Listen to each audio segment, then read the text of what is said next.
একজন মহিলাকে ডাক দিয়ে বললেন, মা, আমার ঘরে আমার একজন স্বামী, অসুস্থ স্বামী, তার জন্য খাবারের কিছু প্রয়োজন। মাগো, কালকে এসে আমি তোমাকে কাজ করে দিয়ে যাব। আজকে তো সন্ধ্যা হয়ে গিয়েছে, কোথাও কোনো কাজ পাইলাম না, আমাকে কিছু খাবার দাও। আগামী দিন এসে আমি তোমার কাজ করে দিয়ে যাব, তোমার ঋণ আমি পরিশোধ করে দিয়ে যাব। ওই মহিলাটা রহিমাকে সাহায্য করলেন না, কোনো খাবারও দিলেন না। শেষমেশ শয়তান এসে মহিলাটাকে ধোঁকা দিল। ওই মহিলাটা বলতে লাগলো, রহিমারে, তোমার মাথার মধ্যে সুন্দর চুল দেখা যায়, লম্বা লম্বা চুল দেখা যায়, যদি তোমার চুলগুলি যদি দিয়ে যেতে পারো তাহলে আমি তোমাকে এর বিনিময়ে খাবার দিব। এবার রহিমা বলতেছে, বোন আমার, এই আমার যে মাথায় চুলগুলো দেখছো, এই চুলগুলো দিয়ে আমার স্বামী এই চুলগুলো ধরে ধরে সে বসা থেকে উঠে জোরে গেছে, সুবহানাল্লাহ। আমার স্বামী বড় অসুস্থ, গোটা দেহ তার পোকায় জর্জরিত করে ফেলেছে, তার দেহটা হাত দিয়ে মুছা যায় না, এজন্য আমি আমার এই চুল দিয়ে তার দেহটাকে মুছে দেই, জোরে গেছে সুবহানাল্লাহ। বিবি রহিমা শেষ পর্যন্ত মহিলা বলতেছে, তোমার স্বামীকে বাঁচাবা নাকি তোমার চুল রক্ষা করবা, তুমি ঠিক করো, সিদ্ধান্ত নাও। বিবি রহিমা বাধ্য হয়ে মাথার চুলগুলো কেটে দিতে বাধ্য হলেন। এই দিক দিয়ে শয়তান গিয়ে হযরত আইয়ুব আলাইহিস সালামের কাছে গিয়ে বলতে লাগলো, আইয়ুব নবী গো, তোমার স্ত্রী জমিনের ভিতরে কি করে তুমি খবর রাখুনি, তোমার স্ত্রী এলাকার মধ্যে কি করে তুমি খবর রাখুনি, তোমার স্ত্রী তো আজকে খারাপ কাজ করে, খারাপ কাজের মধ্যে ধরা পড়েছে, যেরকম নাউযুবিল্লাহ। আর জোরে বলে নাউযুবিল্লাহ। আমার ভাইরা বন্ধুরা, শয়তান বলতেছে, আপনি যদি প্রমাণ চান তাহলে আজকে আপনার স্ত্রী যখন আসলে আপনি তার চুলগুলো পরীক্ষা করে দেখবেন, আপনি দেখবেন যে তার মাথার চুলগুলো কেটে রেখে দিয়েছে মানুষ, যেরকম নাউযুবিল্লাহ। আইয়ুব আলাইহিস সালাম এবার তিনি অত্যন্ত ব্যথিত হলেন। প্রায় 18টা কিতাবের মধ্যে সাক্ষী দেয়, প্রায় 18 বছর পর্যন্ত তিনি এরকম ভাবে অসুস্থ ছিলেন। একটা দিনের জন্য আল্লাহ পাকের কাছে সাহায্য চায় নাই, জোরে বলুন সুবহানাল্লাহ। আমার ভাইরা বন্ধুরা, আল্লাহ পাক রব্বুল আলামিন এই জন্য সূরাতুল বাকারার মধ্যে বলেন, ফাযকুরুনি আযকুরুকুম ওয়াশকুরুনি ওয়ালা তাকফুরুন। আল্লাহু আকবার। আল্লাহ তাআলা বলেন, বান্দা তুমি আমার স্মরণ করো, ফাযকুরুনি আযকুরুকুম, বান্দা তুমি যদি আমি রব্বুল আলামিনকে স্মরণ করো তাহলে আমি আল্লাহ পাক রব্বুল আলামিনও তোমাকে স্মরণ করব, জোরে কোন সুবহানাল্লাহ। এর চাইতে বড় কোনো কথা হইতে পারেনি, জোরে কোন। আপনি আল্লাহকে স্মরণ করবেন আর আমার আল্লাহ পাক রব্বুল আলামিন আপনাকে স্মরণ করবে, জোরে কোন সুবহানাল্লাহ। তা আল্লাহর স্মরণটা কেমন? আপনি যখন বিপদের মধ্যে পড়ে যাবেন, যখন আপনি বিপদের মধ্যে পড়ে যাবেন, আল্লাহ পাক রব্বুল আলামিন আপনার বিপদগুলো আল্লাহ তাআলা দূর করার মাধ্যমে আপনাকে স্মরণ করবেন। আপনার নিডসকে আল্লাহ তাআলা পূরণ করার মাধ্যমে, আপনার প্রয়োজনগুলোকে পূরণ করার মাধ্যমে আল্লাহ তাআলা আপনার স্মরণ করেন, জোরে বলুন সুবহানাল্লাহ। আল্লাহ তাআলার কাছে যখন আপনি বিপদে পড়েন, যখন সাহায্য চান, এই সাহায্যগুলো, প্রয়োজনগুলো আল্লাহ তাআলা মিটিয়ে থাকেন, এই মিটিয়ে আপনার স্মরণ করে থাকেন, জোরে বলুন সুবহানাল্লাহ। এরপর আল্লাহ তাআলা বলেন, তোমরা আমি রব্বুল আলামিনের শুকরিয়া আদায় করো, বান্দারে খবরদার আমি রব্বুল আলামিনের নাফরমানি করো না, কারণ আমি আল্লাহ পাক রব্বুল আলামিন তোমার জিন্দেগিতে, তোমার জীবনে আমি আল্লাহ তাআলা এত এত নিয়ামত দিয়েছি যে তুমি গুণে শেষ করতে পারবে না, জোরে বলুন সুবহানাল্লাহ। একজন মানুষের জন্ম থেকে শুরু করে আল্লাহ তাআলা তার মৃত্যু পর্যন্ত অগণিত নিয়ামত রাজি আল্লাহ তাআলা দিয়েছেন, জোরে বলুন সুবহানাল্লাহ। শুধু তাই নয়, আল্লাহ তাআলা মায়ের গর্ভ থেকে শুরু করে আল্লাহ রাব্বুল আলামিন একজন বান্দাকে অগণিত নিয়ামত রাজি দিয়ে থাকেন, জোরে বলুন সুবহানাল্লাহ। আর এই বান্দাটা জমিনের ভিতরে আসার পরে এই বান্দাটা কি খাবে, তার রিজিকের ফয়সালা আল্লাহ তাআলা করে থাকেন, জোরে বলুন সুবহানাল্লাহ। বান্দা জমিনে আসে নাই, এখনো জমিনে আসে নাই, ওই বান্দার জন্য আমার আল্লাহ পাক রব্বুল আলামিন তার রিজিকের বাজেট করে থাকেন। জোরে সুবহানাল্লাহ। ওই রব্বুল আলামিন, এজন্যই আমার আল্লাহ পাক রব্বুল আলামিন বান্দাকে বারবার বলে, বান্দারে, ও আমার বান্দা, তোমরা আমি রব্বুল আলামিনের কাছে শুকরিয়া আদায় করো, আমি রব্বুল আলামিনের প্রশংসা করো। খবরদার খবরদার আমার নাফরমানি করো না। জোরে কোন সুবহানাল্লাহ। ওয়াশকুরু লি ওয়ালা তাকফুরুন। আল্লাহু আকবার।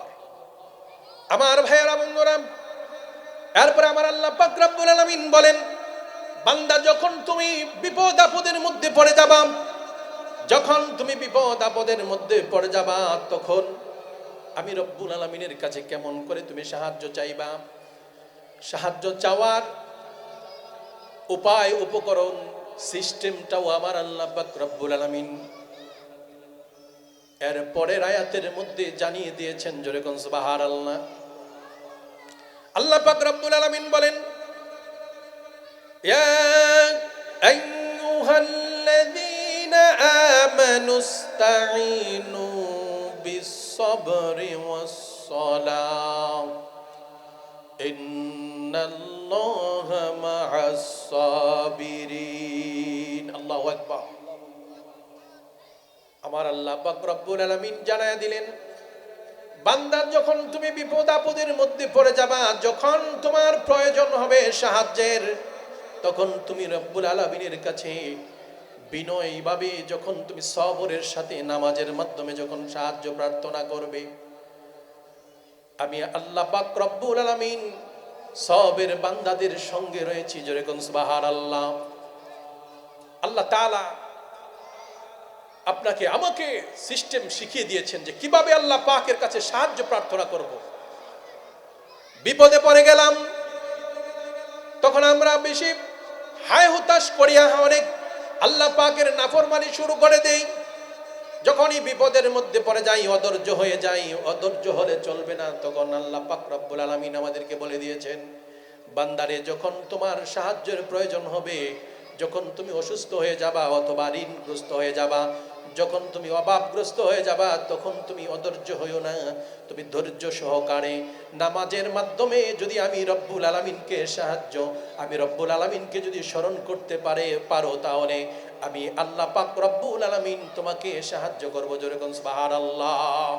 আমার ভাইয়েরা, বন্ধুরা, তাহলে বোঝা গেল আল্লাহ পাক রব্বুল আলামিনকে যখন বিপদ আপদের মাধ্যমে, বিপদ আপদের সময় যখন আপনি আমার আল্লাহ পাক রব্বুল আলামিনকে যখন স্মরণ করবেন, আমার আল্লাহ পাক রব্বুল আলামিন ওই সময় আল্লাহ তাআলা যত বিপদ আপদের মধ্যে থাকেন না কেন, আমার আল্লাহ পাক রব্বুল আলামিন আপনাকে সাহায্য করবেন। এটা আমার আল্লাহর ওয়াদা। জোরে সুবহানাল্লাহ। আমার ভাইয়েরা, বন্ধুরা, আল্লাহ পাক রব্বুল আলামিন আমাকে আপনাকে আল্লাহ তাআলা এই জমিনের ভিতরে প্রেরণ করেন। আল্লাহ তাআলা বিভিন্ন অভাব-অনটন, বিভিন্ন রোগ শোকের মাধ্যমে অথবা আমাদের ফসলাদি নষ্ট করার মাধ্যমে আল্লাহ পাক রব্বুল আলামিন আমাদেরকে পরীক্ষা করে থাকেন। আমার আল্লাহ তাআলা প্রত্যেকটা বান্দার জন্যই জমিনের মধ্যে পরীক্ষার ব্যবস্থা করে দিয়েছেন। জোরে কোন সুবহানাল্লাহ। প্রত্যেকটা মানুষের জন্য এই জমিনে পরীক্ষার ব্যবস্থা করে দিয়েছেন। আল্লাহ পাক রব্বুল আলামিন বললেন, ওয়ালানাবলুওয়ান্নাকুম বিশাইইম মিনাল খাউফি ওয়াল জু'i ওয়া নাকসিম মিনাল আমওয়ালি ওয়াল আনফুসি ওয়াত থামারাত ওয়া বাশশিরিস সাবিরিন। আল্লাহু আকবার। আল্লাহ পাক রব্বুল আলামিন, আমার আল্লাহ তাআলা, তিনি বললেন যে, বান্দারে, আমি আল্লাহ পাক রব্বুল আলামিন কখনো তোমাকে অভাব অনটন দিয়ে, ভয় দিয়ে, ক্ষুধা দিয়ে, তোমাদের নিজেদের জীবনের মাধ্যমে, এবং আমি আল্লাহ পাক রব্বুল আলামিন তোমাদের ফসলাদি নষ্টের মাধ্যমে আমি আল্লাহ পাক রব্বুল আলামিন তোমাদেরকে পরীক্ষা করে থাকবো। আর যারা এই সময়ে যারা ধৈর্য ধারণ করবে, আল্লাহ তাআলা সবের বান্দাদের জন্য সুসংবাদ দিয়েছেন। জোরে কোন সুবহানাল্লাহ। সুসংবাদ দিয়েছেন। জোরে কোন সুবহানাল্লাহ। আমার ভাইয়েরা, বন্ধুরা, আল্লাহ তাআলা এই আয়াতে কারিমার মাধ্যমে প্রত্যেকটা মানুষের জন্য আল্লাহ তাআলা কোনো না কোনো প্রকারের এক একটা পরীক্ষার ব্যবস্থা করে দিয়েছেন। হতে পারে আপনি একজন গরিব মানুষ, সমাজের মধ্যে সবচেয়ে গরিব মানুষ হলেন আপনি। এই গরিব হালাতটাই আপনার জন্য হতে পারে পরীক্ষা। যেরকম সুবহানাল্লাহ, এই গরিব হালাতটাই আপনার জন্য পরীক্ষা। আবার আরেকজন সমাজের ভিতরে কোটি কোটি টাকার মালিক, এই কোটি টাকাও তার জন্য পরীক্ষা। যেরকম সুবহানাল্লাহ। দেখা গেল আল্লাহ পাক রব্বুল আলামিন কোন একটা মানুষকে অজস্র টাকা পয়সা দিয়েছেন, কোটি কোটি টাকার মালিক বানিয়ে দিয়েছেন। এই কোটি কোটি টাকার মাধ্যমে সে অনেক ব্যবসা বাণিজ্য করে, যার কারণে 5 ওয়াক্ত নামাজ সঠিক মতো আদায় করতে পারে না, ঠিক মতো আল্লাহ পাক রব্বুল আলামিনের হুকুম আহকামগুলো পালন করতে পারে না। অনেক সময় সুদের কাছে জড়িত থাকা লাগে, অনেক সময় মিথ্যা বলতে হয়। এরকম ভাবে অনেক অন্যায় অবিচারের মধ্যে সে সংযুক্ত হয়ে যায়। আমার ভাইয়েরা বন্ধুরা, আল্লাহ পাক রব্বুল আলামিন এই কোটি কোটি টাকা দিয়ে বান্দাটাকে পরীক্ষা করে থাকেন। এই বান্দাটা কোটি কোটি টাকা পাওয়ার পরেও আমি রব্বুল আলামিনের সন্তুষ্টি থাকে কিনা, এই বান্দাটা আমি রব্বুল আলামিনের হুকুম আহকামগুলো পরিপূর্ণভাবে সে আদায় করে কিনা, আমার আল্লাহ তাআলা দেখে। আবার একজন মানুষ অত্যন্ত গরিব, এই গরিব হালাতের মধ্যে দিয়েও আল্লাহ পাক পরীক্ষা করে থাকে যে তাকে আমি গরিব করে পাঠালাম।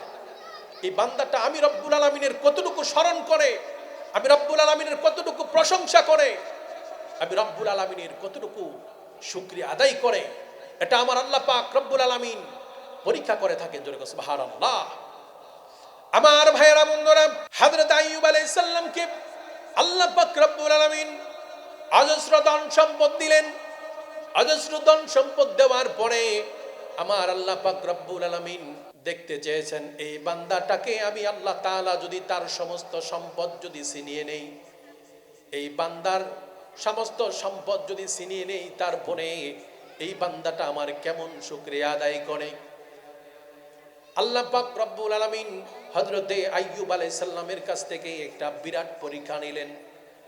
হযরত আইয়ুব আলাইহিস সালাম তিনি অত্যন্ত ধনবান ছিলেন, অনেক সম্পত্তির মালিক ছিলেন, অনেক গরু মহিষ এগুলোর অনেক মালিক ছিলেন। সুবহানাল্লাহ। এবং তার সন্তান ছিল অনেক, এবং তার বিবি ছিল 7 জন। সুবহানাল্লাহ। আমার ভাইরা বন্ধুরা, হযরত আইয়ুব আলাইহিস সালামের আল্লাহ পাক রব্বুল আলামিন এত ধন সম্পদ দেওয়ার পরে যখন আল্লাহ তাআলা তার কাছ থেকে পরীক্ষা নিতেছিলেন, দেখা গেল হযরত আইয়ুব আলাইহিস সালামের সমস্ত সম্পদগুলি আল্লাহ তাআলা বিলীন করে দিলেন। হযরত আইয়ুব আলাইহিস সালামের কাছে সংবাদ এলো, খবর এলো যে আইয়ুব আলাইহিস সালাম আপনার যত সম্পদ ছিল সম্পদগুলো সব নষ্ট হয়ে গিয়েছে। আল্লাহ পাক রব্বুল আলামিন আপনার সমস্ত সম্পদ ছিনিয়ে নিয়েছেন। ওই সময় হযরত আইয়ুব আলাইহিস সালাম তিনি আল্লাহ পাক রব্বুল আলামিনের প্রশংসা করেছেন। যেরকম সুবহানাল্লাহ।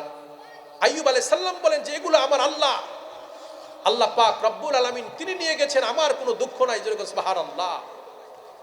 এরপরে আরেকদিন খবর আসলো আইয়ুব আলাইহিস সালাম আপনার সমস্ত সম্পদ, আপনার সম্পদগুলো বিনষ্ট হওয়ার পরে এরপরে আরেকদিন খবর আসলো আইয়ুব আলাইহিস সালাম আপনার সন্তানগুলো আল্লাহ পাক রব্বুল আলামিন নিয়ে গিয়েছেন, আপনার সমস্ত সন্তানগুলো মৃত্যুবরণ করেছে। যেরকম সুবহানাল্লাহ। আইয়ুব আলাইহিস সালাম তারপরে তখনও তিনি সবর করলেন, তখন আল্লাহ পাকের শুকরিয়া আদায় করলেন। তিনি বললেন আল্লাহ পাকের সম্পদ আল্লাহ আমাকে দিয়েছেন, এই সন্তান আমার আল্লাহ তাআলা দিয়েছেন, আল্লাহ তাআলা নিয়ে গেছেন, কোনো আমার দুঃখ নাই। তিনি সবরে জামিল করলেন। যেরকম সুবহানাল্লাহ। এরপরে আমার ভাইরা বন্ধুরা, এরপরও তিনি আল্লাহ পাকের প্রশংসা ছাড়েন নাই, আল্লাহর গুণগান ছাড়েন নাই, ইবাদত বন্দেগী কোনোটাই ছাড়েন নাই, বরঞ্চ আল্লাহ তাআলা আল্লাহ পাক রব্বুল আলামিনের শুকরিয়া আদায় করা তিনি আরো বাড়িয়ে দিলেন, আল্লাহর ইবাদত আরো বাড়াইয়া দিলেন। যেরকম সুবহানাল্লাহ। এরপরে আল্লাহ পাক রব্বুল আলামিন তার জানের উপর দিয়ে পরীক্ষা নিতে লাগলেন। যেরকম সুবহানাল্লাহ। আল্লাহ তাআলা হযরত আইয়ুব আলাইহিস সালামকে কুষ্ঠব্যাধির মধ্যে আক্রান্ত করে দিলেন, দেহের মধ্যে আল্লাহ পাক রব্বুল আলামিন পচন সৃষ্টি করে দিলেন। এরপরে আস্তে আস্তে দেখা গেল আইয়ুব আলাইহিস সালামের গোটা দেহ ক্ষত বিক্ষত হয়ে যেতে লাগলো। একটা সময় এই দেহের মধ্যে পোকায় আক্রমণ করে ফেলেছে, গোটা দেহ ক্ষত বিক্ষত করে ফেলেছে। দেহ থেকে যখন পচা গন্ধ আসা শুরু করলো, আইয়ুব আলাইহিস সালামের সবগুলো স্ত্রী তাকে প্রত্যাখ্যান করলো, স্ত্রীরা চলে গেল, শুধুমাত্র একজন স্ত্রী রয়ে গেল। ওই স্ত্রীটা হলো রহিমা। জোরে কোন সুবহানাল্লাহ। হযরত আইয়ুব আলাইহিস সালামের বিবি রহিমা ছাড়া বাকি সব স্ত্রীগুলো চলে গেল। এরপরে গ্রামের মানুষগুলো বলতে লাগলো, আইয়ুব নবী, তোমার দেহের যে দুর্গন্ধ এবং এটা যে ভয়াবহ একটা ব্যাধি, এই অবস্থায় তুমি যদি সমাজের মধ্যে থাকো, সমাজের মধ্যে গন্ধ ছড়ায় ফেলবে এবং এই সমাজের ভিতরে এই ব্যাধিটা ছড়ানোর আশঙ্কা রয়েছে। সুতরাং তুমি এই সমাজ ছেড়ে অনেক দূরে চলে যাও। হযরত আইয়ুব আলাইহিস সালাম তিনি তার বেডিং পত্র গুছাইতে লাগলেন। যখন সুবহানাল্লাহ, বেডিং পত্র গুছিয়ে বলতে লাগলেন, বিবি রহিমা রে, আমার সমস্ত বেডিং পত্র রেডি করে দাও, আমি এই সমাজ থেকে বহু দূরে চলে যাব। এবার বিবি রহিমা হযরত আইয়ুব আলাইহিস সালামের বেডিং পত্র গুছিয়ে দিলেন। গুছানোর পরে আর হযরত রহিমা তিনিও তার বেডিং পত্র গুছিয়ে রেডি করে নিলেন। তিনিও হযরত আইয়ুব আলাইহিস সালামের সঙ্গে রওনা হলেন। হযরত আইয়ুব আলাইহিস সালাম ডাক দিয়া বলল, রহিমা রে, আমার এই দুর্দিনে আমার অন্যান্য বিবিরা আমাকে ছেড়ে চলে গিয়েছে। আমার এলাকাবাসী, আমার গ্রামবাসী, আমার যত কর্মচারী আছে, সমস্ত কর্মচারীরা সবাই আমাকে প্রত্যাখ্যান করেছে, সবাই আমাকে ছেড়ে চলে গেছে। রহিমা রে, তুমি কেন তোমার সুন্দর জীবনটাকে আমার পিছনে থেকে নষ্ট করবা? তুমিও চলে যাও, তুমিও আমার সাথে আসার কোনো দরকার নাই।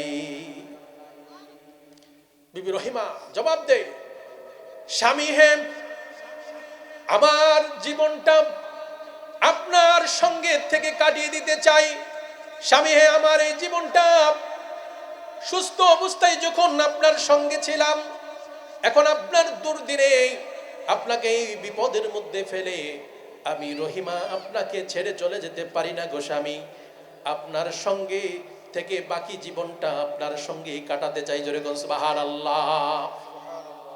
হযরতে রহিমা এবং হযরত আইয়ুব আলাইহিস সালাম এই দুজনেই আপনার গভীর জঙ্গলের মধ্যে চলে গেলেন। আমার ভাইরা বন্ধুরা, হযরত আইয়ুব আলাইহিস সালাম, তার বিবি এবং হযরত আইয়ুব আলাইহিস সালাম দুজনেই যখন জঙ্গলের মধ্যে চলে গেলেন, জঙ্গলের মধ্যে চলে যাওয়ার পরে হযরত আইয়ুব আলাইহিস সালাম কি খাবেন, তার খাবার কি ব্যবস্থা হবে? খাবার তো সাথে কিছু নাই। বিবি রহিমা এলাকার মধ্যে চলে গেলেন। এলাকা থেকে খাবারের সংগ্রহে তিনি অনেক জায়গায় বাড়ি বাড়ি গেলেন, বাড়িতে কাজ খুঁজলেন। কোনো সময়ে কাজ করে কাজের বিনিময়ে তিনি খাবার নিয়ে আসতেন, এনে স্বামী স্ত্রী দুইজনে খেতেন।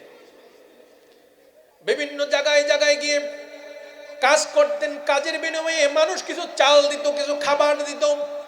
ওই খাবারগুলো এবং টাকা পয়সা দিলে ওইগুলো নিয়ে দুজন স্বামী স্ত্রী সুন্দরভাবে চলে যেতেন।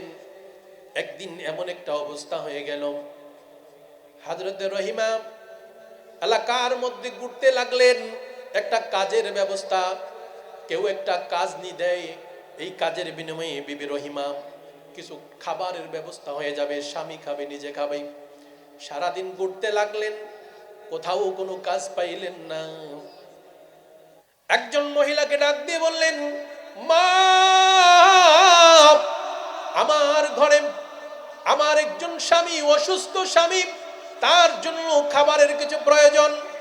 মাগো, কালকে এসে আমি তোমাকে কাজ করে দিয়ে যাব। আজকে তো সন্ধ্যা হয়ে গিয়েছে, কোথাও কোনো কাজ পাইলাম না, আমাকে কিছু খাবার দাও।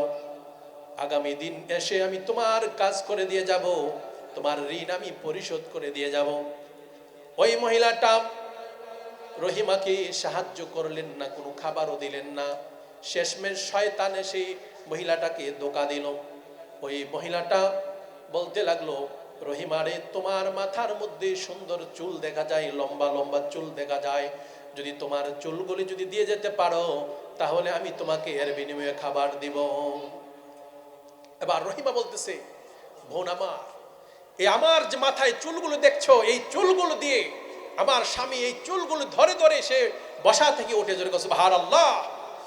আমার স্বামী বড় অসুস্থ, গোটা দেহ তার পোকায় জর্জরিত করে ফেলেছে, তার দেহটা হাত দিয়ে মুছা যায় না, এজন্য আমি আমার এই চুল দিয়ে তার দেহটাকে মুছে দেই জোরে সুবহানাল্লাহ। হযরত আইয়ুব আলাইহিস সালাম, বিবি রহিমা শেষ পর্যন্ত মহিলা বলতেছে, তুমি তোমার স্বামীকে বাঁচাবা, তোমার স্বামীকে বাঁচাবা নাকি তোমার চুল রক্ষা করবা, তুমি ঠিক করো, সিদ্ধান্ত নাও। আমার ভাইরা বন্ধুরা, বিবি রহিমা বাধ্য হয়ে মাথার চুলগুলো কেটে দিতে বাধ্য হলেন। এই দিক দিয়ে শয়তান গিয়ে হযরত আইয়ুব আলাইহিস সালামের কাছে গিয়ে বলতে লাগলো, আইয়ুব নবী গো, তোমার স্ত্রী জমিনের ভিতরে কি করে তুমি খবর রাখুনি, তোমার স্ত্রী এলাকার মধ্যে কি করে তুমি খবর রাখুনি, তোমার স্ত্রী তো আজকে খারাপ কাজ করে, খারাপ কাজের মধ্যে ধরা পড়েছে, জোরে কোন নাউযুবিল্লাহ, আর জোরে বলেন নাউযুবিল্লাহ। আমার ভাইরা বন্ধুরা, শয়তান বলতেছে, আপনি যদি প্রমাণ চান তাহলে আজকে আপনার স্ত্রী যখন আসলে আপনি তার চুলগুলো পরীক্ষা করে দেখবেন, আপনি দেখবেন যে তার মাথার চুলগুলো কেটে রেখে দিয়েছে মানুষ, জোরে কোন নাউযুবিল্লাহ। আইয়ুব আলাইহিস সালাম এবার তিনি অত্যন্ত ব্যথিত হলেন। প্রায় 18টা কিতাবের মধ্যে সাক্ষী দেয় প্রায় 18 বছর পর্যন্ত তিনি এরকম ভাবে অসুস্থ ছিলেন। একটা দিনের জন্য আল্লাহ পাকের কাছে সাহায্য চায় নাই, জোরে কোন সুবহানাল্লাহ। একটা দিনের জন্য আল্লাহকে বলেন নাই, মালিক আমার দেহটা আপনি সুস্থ করে দেন। আল্লাহ পাক রব্বুল আলামিন যত অসুস্থ করে দেয় ততই আল্লাহ পাকের প্রশংসা করেন, ততই আল্লাহ পাকের জিকির করেন, ততই আল্লাহ পাকের ইবাদত করেন, জোরে কোন সুবহানাল্লাহ। যখন বিবি রহিমার সংবাদ শুনলো, দুঃসংবাদ শুনলো, তখন আইয়ুব আলাইহিস সালাম অত্যন্ত ব্যথিত হলেন। ওই সময় আইয়ুব আলাইহিস সালাম আল্লাহ পাক রব্বুল আলামিনের কাছে শুধু বললেন, ইন্নী মাসানিয়াদ দুররু ওয়া আনতা আরহামুর রাহিমিন। আল্লাহু আকবার।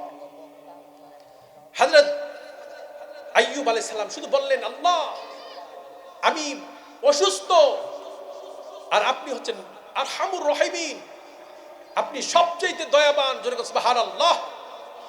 আল্লাহ পাক রব্বুল আলামিনকে বলেন নাই, মালিক আমাকে সুস্থ করে দেন।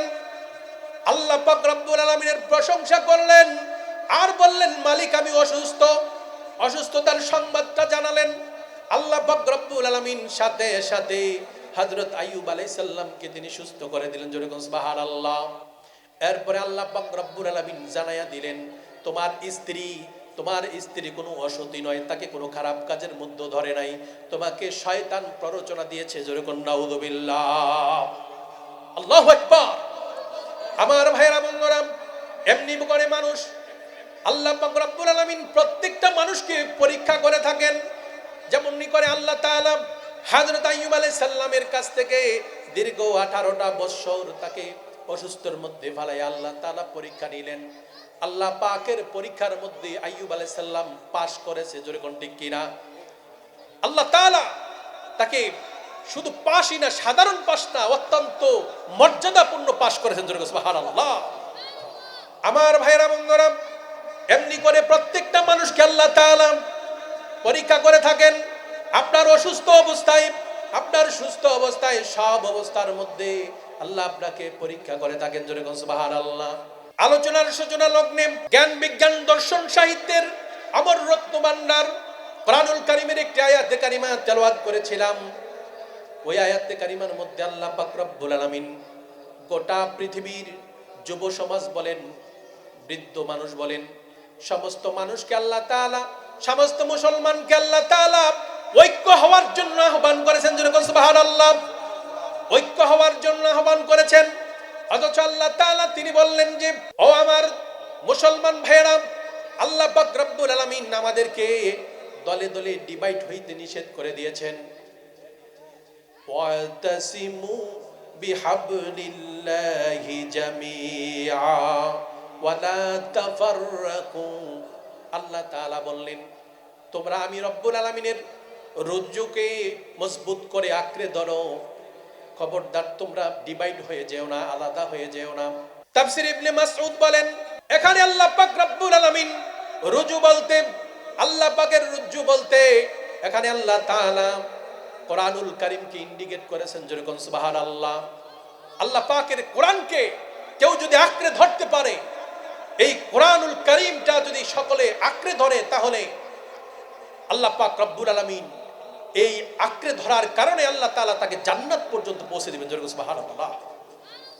আর যদি আপনি মজবুত করে ধরতে না পারেন, মজবুত করে ধরতে না পারলে কখনোই আল্লাহর জান্নাত পর্যন্ত যাওয়া সম্ভব নয়। যেরকম আল্লাহর কোরআনকে মজবুত করে ধরতে হবে। তাফসীরে তাবারীর মধ্যে আসছে, এখানে আল্লাহ পাক রব্বুল আলামিন, আল্লাহ তাআলা রুজু বলতে এখানে আল্লাহ পাক রব্বুল আলামিন দ্বীন ইসলামকে বুঝিয়েছেন। যারা ইসলামকে আঁকড়ে ধরবে, অর্থাৎ ইসলামের যাবতীয় বিধিবিধানগুলো যারা আঁকড়ে ধরবে, আল্লাহ পাক রব্বুল আলামিন তাদেরকে জান্নাত পর্যন্ত পৌঁছে দিবেন। যেরকম সুবহানাল্লাহ, আল্লাহ তাআলা জান্নাত পর্যন্ত পৌঁছে দিবেন। আমার ভাইরা বন্ধুরা, ইসলামের মধ্যে সর্বপ্রথম যেটা ঈমান আনয়ন করা, যেরকম ঠিক কিনা? ঈমানের মধ্যে দুইটা অংশ রয়েছে, একটা হলো তাওহীদ, আরেকটা হলো রিসালাত। যেরকম ঠিক কিনা? আমার ভাইরা বন্ধুরা, যুব সমাজের ভিতরে এখন দেখা যায়, মুসলমান সমাজের ভিতরে এই ডিভাইড হওয়ার যে কারণটা আমি দেখতে পাই, তাওহীদের বেলায় সকলে একমত, কিন্তু রিসালাতের মধ্যে এখানে দেখা যায় দুই মত দেখা যায়। কেউ রিসালাতটাকে স্বীকার করতে কেউ রাজি আছে, কেউ রাজি নাই। তারা মনে করে আল্লাহর তাওহীদের যখন ঘোষণা হয়, তখন রিসালাতের ঘোষণা দিলে এটা কুফরি হয়ে যাবে, শিরক হয়ে যাবে। যেরকম নাউযুবিল্লাহ। আল্লাহ পাক রব্বুল আলামিন যেখানে আল্লাহ পাকের তাওহীদের পরে রিসালাতকে রেখেছেন, যেরকম সুবহানাল্লাহ। তাওহীদের পরে রিসালাত আছে না নাই? কালেমার মধ্যে তাওহীদের পরে রিসালাত আছে না নাই? জোরে বলেন। আযানের মধ্যে রিসালাত আছে না নাই? সব জায়গার ভিতরে যদি রিসালাত থাকে, তাহলে তাওহীদের তাকবীরের পরে রিসালাতের তাকবীর এটা বৈধ হবে কেন? এটা নিষিদ্ধ হবে কেন? জোরে বলেন। আমার ভাইরা বন্ধুরা, আল্লাহ তাআলা তো ডিভাইড হইতে নিষেধ করে দিয়েছেন। যতক্ষণ পর্যন্ত মুসলমানরা একমত না হবে, সমস্ত মুসলমানরা যখন ঐক্য না হবে, ততক্ষণ পর্যন্ত এই জমিনের ভিতরে আল্লাহ পাকের দ্বীন প্রতিষ্ঠা হবে না। জোরে কোন ঠিক কিনা? আপনি দ্বীন প্রতিষ্ঠা করতে হলে, দ্বীনকে এই বাংলাদেশে যদি আপনি ইসলামী স্টেট কায়েম করতে চান, এই বাংলাদেশে যদি আপনি ইসলামী স্টেট কায়েম করতে চান, তাহলে অবশ্যই সমস্ত মুসলমানকে ঐক্যমত হতে হবে। যেরকম ঠিক কিনা? এক হতে হবে। আপনি যদি ডিভাইড সৃষ্টি করে দেন, একজন নবীজিকে সালাম দেওয়ার সময় একজন দাঁড়িয়ে যায়, আরেক দল দাঁড়ায় না, এখানেও ডিভাইড, এখানেও তারা দুই দলে বিভক্ত হয়ে যায়। আমার ভাইরা বন্ধুরা, নবীকে সালাম দেওয়া তো এটা আল্লাহ পাকের নির্দেশ আছে না নাই? জোরে বলেন। আল্লাহ পাকের কোরআনের মধ্যে আল্লাহ তাআলা নবীর উপরে দুরূদ পড়ার জন্য এবং সালামের কথা আল্লাহ তাআলা বলে দিয়েছেন। সুতরাং কেউ দাঁড়িয়েও দিতে পারে, কেউ বসে দিতে পারে, কেউ শুয়ে দিতে পারে, তাতে কোনো সমস্যা নাই। জোরে কোন ঠিক কিনা? সমস্যা হলো তখন যখন একদল দাঁড়িয়ে সালাম দিবে, আরেক দল তাদেরকে বেদাতি বলবে, আরেক দল তাদেরকে মাজার পূজারি বলবে। সমস্যা হয় সেখানে। জোরে কোন ঠিক কিনা? এরকম যদি আপনি না বলতেন, তাহলে ডিভাইড হতো না। জোরে কোন ঠিক কিনা? করতে দেন, যে বসে সালাম দেয় বসে সালাম দিতে দেন, যে দাঁড়িয়ে সালাম দেয় তাকে দাঁড়িয়ে সালাম দিতে দেন। সমাজে ডিভাইড করেন না। সমাজে আপনার ডিভাইড করে মুসলমানদেরকে আলাদা করে দিয়ে আপনার মুসলমানের শক্তিটাকে খর্ব করে দিচ্ছেন, দুর্বল করে দিচ্ছেন। অথচ মুসলমান কোনো দুর্বলের জাতি নয়। যেরকম ঠিক কিনা? এই মুসলমান কখনো দুর্বল জাতি নয়। হযরত খালিদ বিন ওয়ালিদ যখন যুদ্ধের ময়দানে যেতেন, একা খালিদ বিন ওয়ালিদ আকাশের মধ্যে যখন তরবারি উত্তোলন করতেন, হযরত খালিদ বিন ওয়ালিদের একার তরবারির ভয়ে কাফের বেঈমানরা লক্ষ লক্ষ কাফের বেঈমান পলায়ন করতে বাধ্য হতে। যেরকম সুবহানাল্লাহ। আমরা সেই বীরের জাতি, মুসলমানরা সেই বীরের জাতি। আজকে সেই মুসলমানরা কেন কাপুরুষের মতো হয়ে যাচ্ছে? কারণ তাদের ডিভাইডের জন্য। এই বাংলাদেশে মুসলমানরা, আপনার আলেম ওলামারা অনেকগুলো দলে বিভক্ত হয়ে গেছে। আমি বলবো সমস্ত আলেম ওলামা আপনারা যেই যেই মতের হন, যেই যেই দলের হন, সমস্ত মানুষকে স্যাক্রিফাইস করে সমস্ত মানুষকে একতাবদ্ধ হওয়া লাগবে। যেরকম ঠিক কিনা? এই একতাবদ্ধ যতক্ষণ পর্যন্ত না হবে ততক্ষণ পর্যন্ত কাফের বেঈমানদের রাম বামদের মার খাওয়া লাগবে। যেরকম ঠিক কিনা? এই সমাজের ভিতরে ন্যায় প্রতিষ্ঠা করা সম্ভব হবে না, মানুষের আমানতদারিতা প্রতিষ্ঠা করা সম্ভব হবে না। যেরকম ঠিক কিনা? আমানতদারিতা প্রতিষ্ঠা করতে হলে, কোরআনের আইন বাস্তবায়ন করতে হলে, আমার রাসূল সাল্লাল্লাহু আলাইহি সাল্লামের সিরাতকে বাস্তবায়ন করতে হলে অবশ্যই অবশ্যই সমস্ত মুসলমানকে ঐক্যমত হওয়া লাগবে। যেরকম ঠিক কিনা? আল্লাহ পাক রব্বুল আলামিন আমাদের সকলকে, আমার ভাইয়েরা বন্ধুরা, আল্লাহ পাক রব্বুল আলামিন আমাদেরকে একমত হওয়ার জন্য আল্লাহ তাআলা কোরআনুল কারীমের মধ্যে নির্দেশ করে দিয়েছেন। আর আমাদের মধ্যে যে ফাটলগুলো দেখা যায়, এই ফাটলগুলো বেশিরভাগই রিসালাত নিয়ে। যেরকম ঠিক কিনা? আমার ভাইয়েরা বন্ধুরা, একজন মানুষ যদি নবীজির রিসালাত নিয়ে, নবীজির সিরাত নিয়ে আলোচনা করে, আল্লাহর ওলিয়া উলিয়াদের সম্মান নিয়ে আলোচনা করে, আরেক দল কমেন্টস করে যে সে হলো মাজার পূজারি, বন্ড। যেরকম নাউযুবিল্লাহ। এই যে যুবক সমাজকে আপনারা এরকম ভাবে তাদেরকে বিভ্রান্ত করে ফেলেছেন, ওই সমস্ত যুবক ভাইরা কমেন্টস করে এই সমস্ত আজে বাজে, যার কারণে সমাজের ভিতরে, আমাদের দেশের ভিতরে এই সমস্ত ফাটলগুলো হয়ে যাচ্ছে। এই ফাটলগুলো হচ্ছে কেন? এই ফাটলগুলো হচ্ছেই আপনারা এই যুব সমাজকে ডাইভার্ট করে দিচ্ছে। সুতরাং আমাদের এই যুব সমাজকে ডাইভার্ট করা যাবে না। যেরকম ঠিক না? আল্লাহ পাক রব্বুল আলামিন আল্লাহ তাআলাকে পাওয়ার জন্য আল্লাহ তাআলা একটা সিস্টেম দিয়েছেন, মাপকাঠি দিয়েছেন। আল্লাহ তাআলা নবীকে বললেন, কুল ইন কুনতুম তুহিব্বুনাল্লাহা ফাত্তাবিউনি ইউহিব্বুকুমুল্লাহু ওয়া ইয়াগফির লাকুম যুনুবাকুম ওয়াল্লাহু গফুরুর রহিম। Oh, my prophet said, who love Allah, then follow me. Allah shall love you and forgive you. Subhanallah. আল্লাহ তাআলা বলেন, নবী আপনি বলে দিন, যারা আল্লাহকে ভালোবাসতে চাও তারা আমি নবীর ইত্তেবা করো।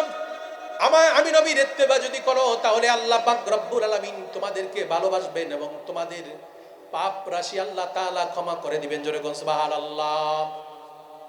আল্লাহ পাক রব্বুল আলামিন আল্লাহকে ভালোবাসার মাপকাঠি দিয়ে দিয়েছেন। আল্লাহ রাসূল সাল্লাল্লাহু আলাইহি সাল্লামকে ইত্তেবা করতে হবে, আল্লাহ রাসূল সাল্লাল্লাহু আলাইহি সাল্লামকে ভালোবাসতে হবে। আল্লাহ রাসূল সাল্লাল্লাহু আলাইহি সাল্লামকে ইত্তেবা এবং ভালোবাসার মাধ্যমে আপনি যদি আল্লাহ পাক রব্বুল আলামিনকে ভালোবাসেন, তাহলে আল্লাহ তাআলা তিনি ঘোষণা করেছেন, বান্দা আমি তোমাকে ভালোবাসবো এবং তোমার জিন্দেগীর সমস্ত গুনাহগুলো মাফ করে দেব। জোরে বলুন সুবহানাল্লাহ। সুতরাং আমরা সমাজে আমরা যারা আছি, আমাদের ভিতরে একজন মানুষও গুনাহ করি না এরকম মানুষ আছে? জোরে বলেন। সকল মানুষের, সমস্ত মানুষের জীবনে কম বেশি সকলের গুনাহ আছে না নাই? সুতরাং আমরা আজকে আল্লাহ পাক রব্বুল আলামিনের কাছে খালেস ভাবে এটা একটা তওবা করে নিব। যেরকম ঠিক কিনা? আল্লাহ পাক রব্বুল আলামিনের কাছে যদি খালেস ভাবে একটা তওবা করতে পারেন, আল্লাহ পাক রব্বুল আলামিন আপনার জিন্দেগীর সমস্ত গুনাহগুলো মাফ করে দিবেন। এবং আল্লাহ তাআলা শুধু তাই নয়, আপনার সমস্ত বদ আমলগুলোকে আল্লাহ তাআলা নেক আমল দিয়ে পরিবর্তন করে দিবেন। সুবহানাল্লাহ। আমরা চাই কি চাই না? তাহলে সুতরাং আজকে কেউ ঘরে বসে থাকবেন না, রাস্তাঘাটে দোকানপাটে যারা আছেন সকলে মাহফিলে চলে আসুন এবং কোরআন এবং সুন্নাহর আলোকে আলেম ওলামাগণ যে আলোচনা করবেন তাদের কাছ থেকে আলোচনা শুনবেন। আমি এই বলে আমার আলোচনা এখানে শেষ করছি। আসসালামু আলাইকুম ওয়া রাহমাতুল্লাহি ওয়া বারাকাতুহু।